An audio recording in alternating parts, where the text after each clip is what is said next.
Assalamualaikum warahmatullahi wabarakatuh. Kembali lagi bersama saya Yudi di channel YouTube Komunitas Lambung Sehat. Alhamdulillahirrahmanirrahim, kita masih bisa berjumpa kembali meskipun hanya melalui video. Namun dengan pertemuan yang terbatas ini semoga tetap membawa manfaat bagi saya dan juga teman-teman yang menyaksikan video ini. Pertama-tama, saya mendoakan teman-teman yang menyaksikan video ini semoga tetap diberikan kesehatan, diberikan kelancaran rezeki, serta selalu dalam lindungan Allah Subhanahu wa Ta'ala.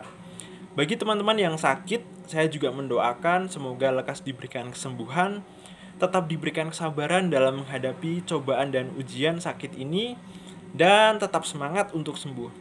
Karena kesembuhan adalah hal yang nyata atas izin Allah Subhanahu wa Ta'ala. Baik, bagi teman-teman yang belum subscribe channel ini, silahkan subscribe dulu, kemudian nyalakan lonceng notifikasinya. Apabila teman-teman merasa video ini bermanfaat, silahkan di-share, kemudian juga di-like. Dan apabila ada kritik dan saran untuk saya, silahkan teman-teman menuliskannya di kolom komentar.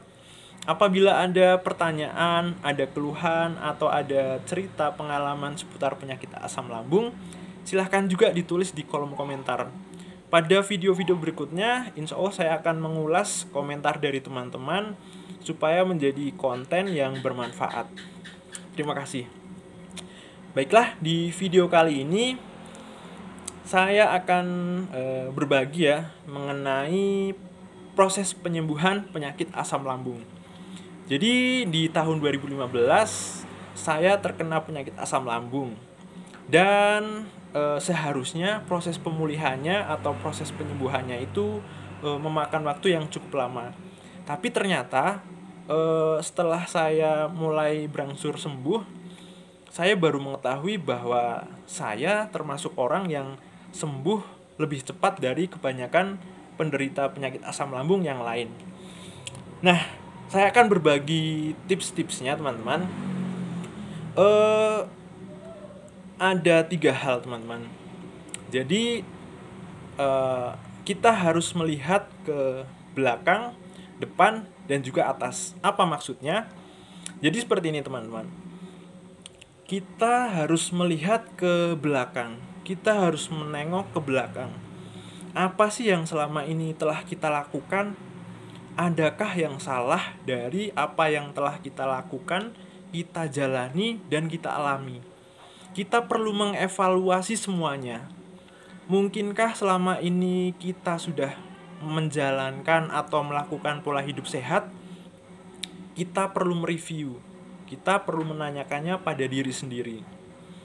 Jadi mungkin selama ini teman-teman jarang berolahraga, teman-teman makan masih sembarangan, kurang mengkonsumsi makanan yang bergizi, kemudian jadwal makan berantakan, kemudian pikiran teman-teman terlalu stres, kemudian beban teman-teman terlalu banyak, kemudian teman-teman suka iri, dengki, kemudian masih suka benci dengan orang lain. Jadi teman-teman perlu mengevaluasi semuanya, baik dari pola hidup, dari segi fisik, kemudian psikis, mental, perasaan. Itu teman-teman harus bisa mengevaluasi semuanya. Tulislah apa saja yang menurut teman-teman masih kurang tepat ya. Misalkan teman-teman masih suka makan sembarangan, ditulis. Saya selama ini masih makan sembarangan. Menu makan saya masih sembarangan. Jadwal makan saya masih berantakan. Silahkan ditulis teman-teman. Itu akan menjadi bahan evaluasi ke depan. Seperti itu. Kemudian kita harus bisa melihat ke depan. Apa maksudnya? Jadi seperti ini teman-teman. Setelah kita melihat ke belakang, mengevaluasi semuanya, menuliskan apa saja yang selama ini kurang tepat di dalam hidup kita, kita melihat ke depan untuk bisa merencanakan apa yang akan kita lakukan selanjutnya. Teman-teman harus bisa memperbaiki apa yang telah kita tengok ke belakang, apa yang telah kita catat sebelumnya. Jadi teman-teman bisa melakukan hal-hal untuk bisa memperbaiki ke belakang yang sudah dilakukan selama ini. Jadi teman-teman kedepannya harus bisa memperbaiki apa yang sudah dilakukan. Mulai dari sarapan sehat, sarapan tepat waktu, makan makanan yang bergizi, kemudian tidak makan makanan yang bisa memperparah keadaan. Kemudian teman-teman harus rajin berolahraga, teman-teman harus selalu berpikir positif. Kemudian teman-teman harus banyak melakukan hal positif, kembali menata hati, kembali menata pikiran, dan banyak hal lainnya. Teman-teman, ada banyak hal sepele yang sebetulnya kurang tepat, tapi kita lakukan. Contohnya, di zaman sekarang kita suka membuka sosial media, seperti Facebook, Twitter, kemudian Instagram, dan banyak lainnya. Mungkin banyak hal negatif ya di situ teman-teman, banyak berita negatif. Semisal yang sekarang masih hangat, masih ramai adalah kenaikan harga BBM. Kita kesal sekali, kok pemerintah gini gini gini, kok pemerintah gitu gitu gitu, memperparah keadaan, kemudian makin bikin masyarakat susah. Nah, itu hal-hal yang sepele tapi bisa menimbulkan dan memperparah keadaan kita, teman-teman. Itu salah satu contohnya. Kemudian teman-teman misalkan tidak suka dengan tetangga ya, tetangga lewat di depan rumah, teman-teman, ih apaan sih orang itu. Nah, itu hal-hal sepele yang sebetulnya bisa memperparah keadaan teman-teman, bisa memperparah penyakit hati dan penyakit psikis, yang dampaknya juga berpengaruh pada fisik kita. Jadi teman-teman harus mengevaluasi semuanya, kemudian memperbaiki semua hal, termasuk hal-hal yang kecil. Pelan-pelan kemudian merubah hal yang besar. Itu semua sulit dilakukan, teman-teman. Makanya berusahalah melakukan dari yang kecil, ringan, kemudian berangsur-angsur melakukan perubahan yang besar. Kemudian teman-teman harus rutin berolahraga ya.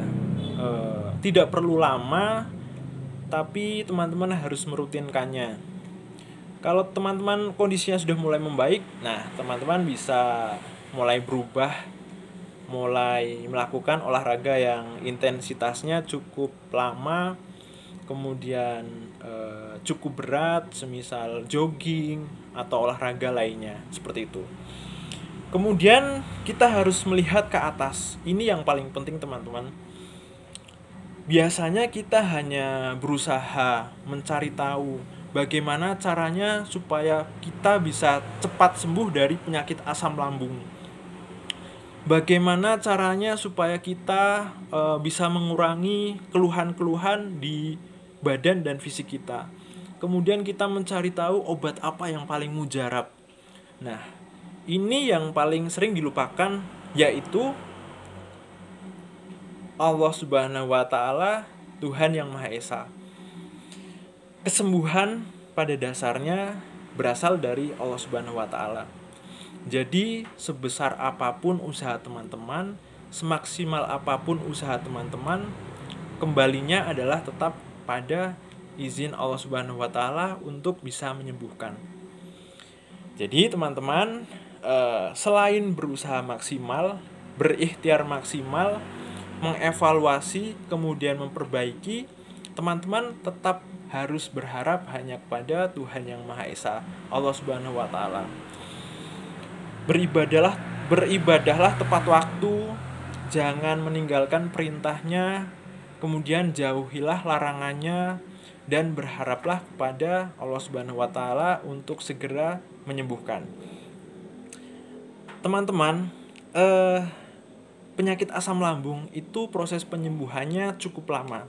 Apabila teman-teman sudah berusaha, kemudian sudah berdoa, tapi tidak kunjung sembuh, nikmatilah itu semua, teman-teman.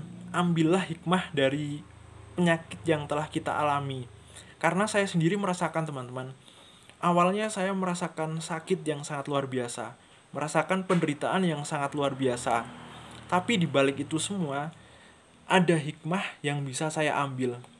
Setelah saya sembuh, saya merasakan badan yang jauh lebih enak dari sebelumnya. Saya merasakan pikiran saya jauh lebih sehat. Saya merasakan hidup saya bisa menjadi lebih positif. Saya merasa hidup saya lebih bermakna, lebih bermanfaat, Dan yang terpenting adalah saya lebih dekat kepada Tuhan, kepada Allah Subhanahu wa taala. Saya bisa menghargai keluarga saya karena pada saat saya sakit, keluargalah yang terutama yang paling selalu menemani saya, membimbing saya, mensupport saya. Seperti itu, teman-teman. Jadi, kesimpulannya adalah teman-teman harus melihat atau menengok ke belakang, kemudian menatap ke depan, dan yang terakhir jangan lupa melihat ke atas. Seperti itu. Semoga video ini dapat dipahami meskipun kata-kata dan kalimat saya berantakan ya teman-teman. Semoga bisa bermanfaat dan semoga bisa menjadi wasilah kesembuhan bagi teman-teman yang sedang mengalami penyakit asam lambung. Bagi teman-teman yang sehat, semoga video ini juga bisa menjadikan motivasi teman-teman agar bisa menjaga kesehatannya. Cukup sekian video kali ini. Terima kasih. Wassalamualaikum warahmatullahi wabarakatuh. Salam sehat.